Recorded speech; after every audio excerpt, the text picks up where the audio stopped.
اپنی فیور میں استعمال کرتا رہا پہلے دن سے. صدر ٹرمپ جو ہے وہ پہلے دن سے دعوے کرتے آ رہے ہیں کہ میں جنگ جیت چکا ہوں. صدر ٹرمپ پہلے دن سے دعوے کرتے آ رہے ہیں کہ میں نے ایران کی جو فوج ہے اس کو ختم کر دیا ہے. صدر ٹرمپ پہلے دن سے دعوے کرتے آ رہے ہیں کہ جی میں نے ان کے نیوکلیر پروگرام کو جو ہے وہ تباہ و برباد کر دیا ہے. لیکن پریکٹیکلی اگر دیکھا جائے تو وہ اپنے دعووں کی تردید اپنے ایکشن سے خود کر رہے ہیں.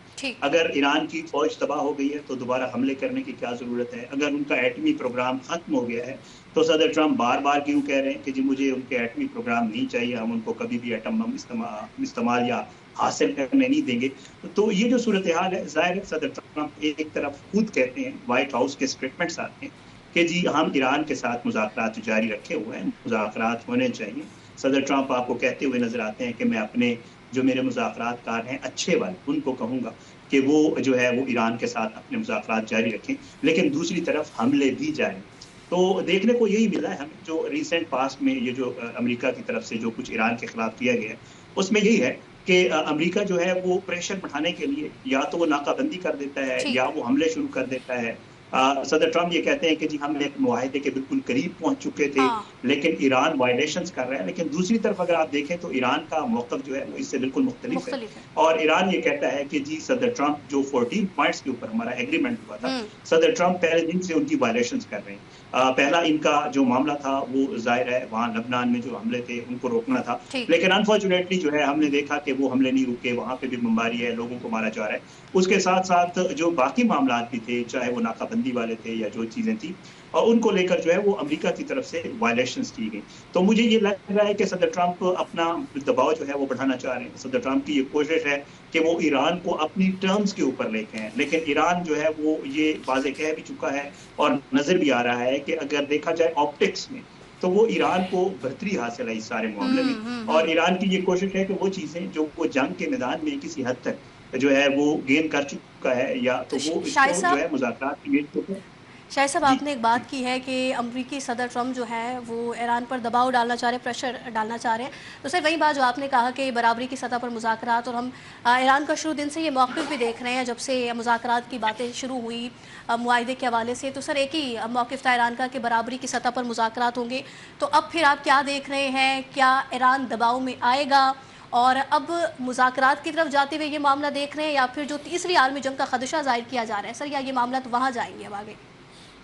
اچھا دیکھیں, مذاکرات کی طرف پہلے بھی جب ایران کو لایا گیا, ایران تو مذاکرات کی طرف نہیں آ رہا, ایران کو لایا گیا تھا, اور وہ جو ہے جو ثالث ممالک تھے ان کی طرف سے لایا گیا تھا. اس میں پاکستان کا بڑا کردار ہے, اس میں سعودیہ نے کردار ادا کیا, ترکی نے کردار ادا کیا, باقی جتنے بھی ممالک ہیں انہوں نے کردار ادا کیا, اور ایران کو کہا کہ دیکھیں آئے مذاکرات کر لیتے ہیں, بات چیت کر لیتے ہیں, اور ایران جو اس کے اوپر ریڈی ہو گیا.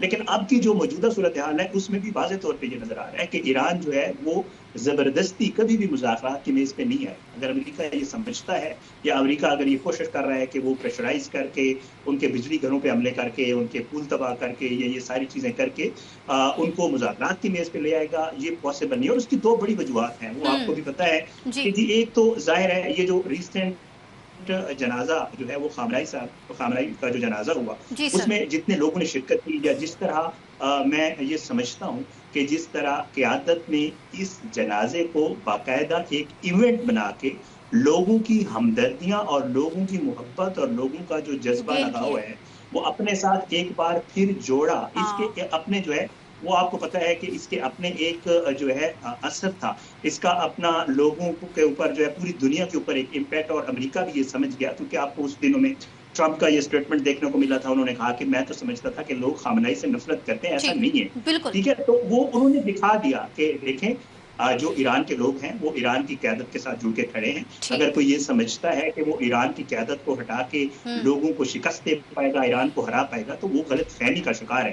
اب بھی یہ لگتا ہے کہ ایران جو ہے وہ اتنا آسانی سے مذاکرات کی میز پہ نہیں آئے گا صحیح, تو وہ اسی لیول پہ آئے گا جس کی ہم بات کر رہے ہیں کہ جی وہ کہے گا کہ برابری کی سطح پہ اگر مذاکرات کرنے ہیں تو موسٹ ویلکم, اگر نہیں تو پھر ٹھیک ہے آپ بھی حملے کرتے رہے, ہم بھی حملے کرتے رہیں گے. اور آپ نے دیکھا کہ امریکہ جو ہے وہ امریکہ پہ تو ڈائریکٹ حملے نہیں کر سکتا. امریکہ کے جتنے انسٹالیشن ہیں ان میں سے کتنی باقی بچ گئی ہیں جو یہاں آپ کو اس کے گلف اسٹیٹس میں نظر آتی تھی, یا جو کنٹریز ہیں ان میں, تو زیادہ تر تباہ ہو چکی ہیں. امریکہ وہاں سے بھاگ چکا ہے. امریکہ کی یہ کوشش ہے, اب امریکہ ہمیں اس جنگ میں بہت ساری چیزیں تبدیل ہوتی ہوئی نظر آ رہی. اب امریکہ کی یہ کوشش ہے کہ کم از کم